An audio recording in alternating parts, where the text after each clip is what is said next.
家的电视都是怎么坏的？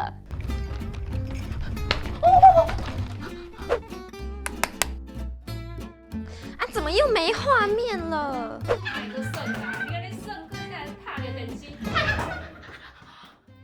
想换电视，但又怕花大钱 ？AOC 4K QLED Google TV 给你高贵不贵的大尺寸电视体验。Hello， 大家好，我是蓉蓉。不知道大家买电视都会考量什么？是画质、功能还是价钱呢？如果你想要一台有 4K 画质跟联网看串流影音的功能，那么今天要介绍的这台 AOC 4K QLED Google TV 智慧显示器 U8040，也许就很适合你哦。我们收到的是65寸版本，竟然只要2万3不到，画质效果跟详细功能后面继续看。AOC 4K QLED Google TV 外观采用极细边框设计。上左右边框宽度都不到半个1元硬币，下方边框也仅有约1个1元硬币宽，加上大尺寸，让看电影跟玩游戏都更有沉浸感。同色系的底座采用4角支撑设计，搬运跟放置时机身会小小晃动，脚架有种很 Q 弹的感觉，很奇妙。不知道如果遇到地震会不会比较耐震？有没有专家可以解惑呢？现在很多电视讯号跟串流影音都会有 4K 画质，如果你家电视还不是 4K 的话 ，AOC 4K QLED Google TV 价格很好入手，推荐可以升级一下哦。面板材质跟技术是影响显示器价格很大的原因。AOC 这款显示器采用 QLED 量子点技术，属于 LCD 液晶萤幕的一种。现场这台65寸的版本可以展现90%广色域 DCI P3，也有提供影像格式可以选择。这边说几个比较明显的模式，鲜明模式感觉明暗对比比较清楚，游戏模式对比跟亮度都会比较低，大家可以根据喜好以及使用情境来选择。它支援 Dolby Vision、HDR10、HLG， 在影像的进阶模式里可以打开 Dolby Vision 同值，这样观看这些格式的影片，画面会更加细腻。AOC 4K QLED Google TV 更新率是60Hz。还支援 MENC 动态补偿，官网的说法是透过增益与演算，增加画面帧数，提升流畅度，对游戏体验特别重要，差异比较细微。拍摄对比给太友们参考，画质体验上来说，一定比不过更贵的机块。如果只是用来看一般的节目、影片，打小游戏一定足够了。但如果你对游戏效果很要求的话，建议可以另外找其他更高规格的机块。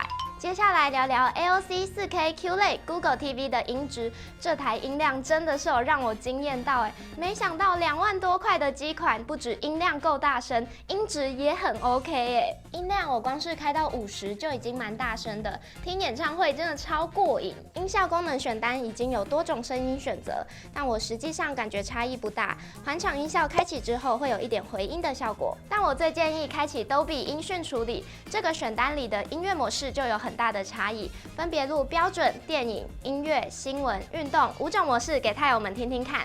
One time for the hometown, I got love for it, it's real. Two times for the haters, man, 'cause I notice how this shit feel. One time for the hometown, I got love for it, it's real. Two times for the haters, man, 'cause I notice how this shit feel. One time for the hometown, I got love for it, it's real. Two times for the haters, man, 'cause I notice how this shit feel. One time for the hometown, I got love for it, it's real. Two times for the haters, man, 'cause I notice how this shit feel. One time for the hometown, I got love for it, it's real. Two times for the haters, man, 'cause I notice how this shit feel. 另外，自定模式可以进一步打开虚拟环绕技术 Dolby Atmos 功能。Dolby Atmos 一打开，音量马上有非常明显增益的效果。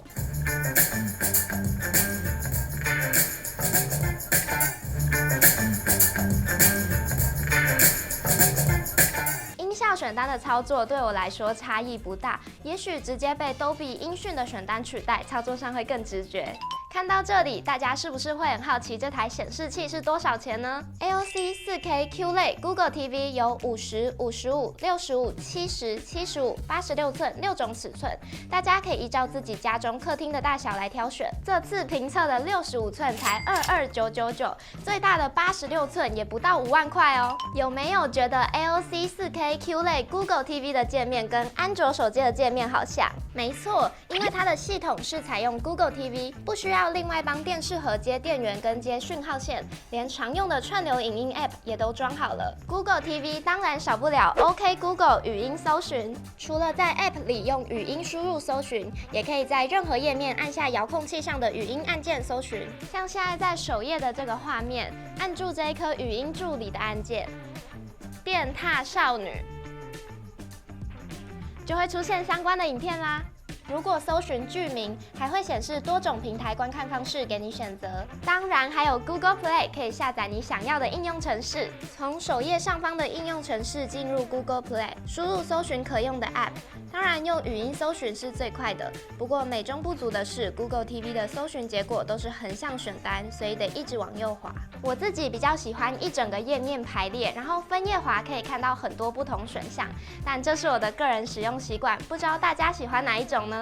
另外还能够下载小游戏来玩，但大家应该还是更喜欢在手机上面玩啦。Google TV 系统我觉得最棒的就是已经内建 Chromecast Built-in， 手机投影很方便。Android 手机只要在支援 Google Cast 的 App 中按下投影图像，选择 4K Smart TV 就可以投影到电视上咯。苹果系统也不用担心，在 Google Play 可以下载免费的第三方 App， 这样就可以用手机投影咯。实测下载其中一款 App AirScreen。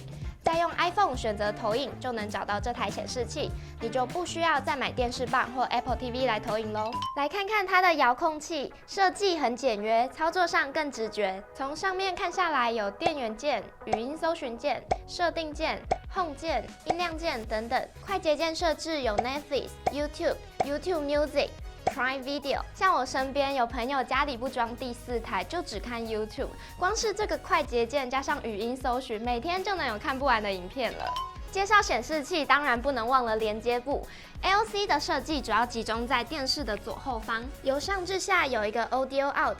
可以连接音响喇叭，一个 AV In 可以连接卡拉 OK 设备跟 DVD 播放器，一个 Digital Audio Out 可以利用光纤输出高品质音讯给音响设备，3个 HDMI， 其中一个有支援 eARC 可以接声霸，其他2孔还可以接机上盒或游戏主机。Network 实体网路线也不能少，让电视联网可以更稳定。最后还有2个 USB 2.0， 一般家庭使用非常足够。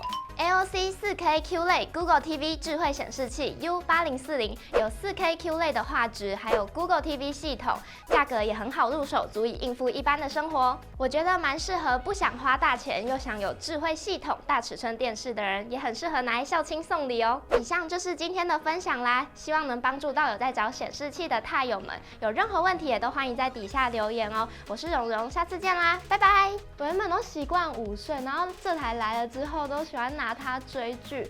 厂商可以不要收回去吗？不然我不想用原本那台了。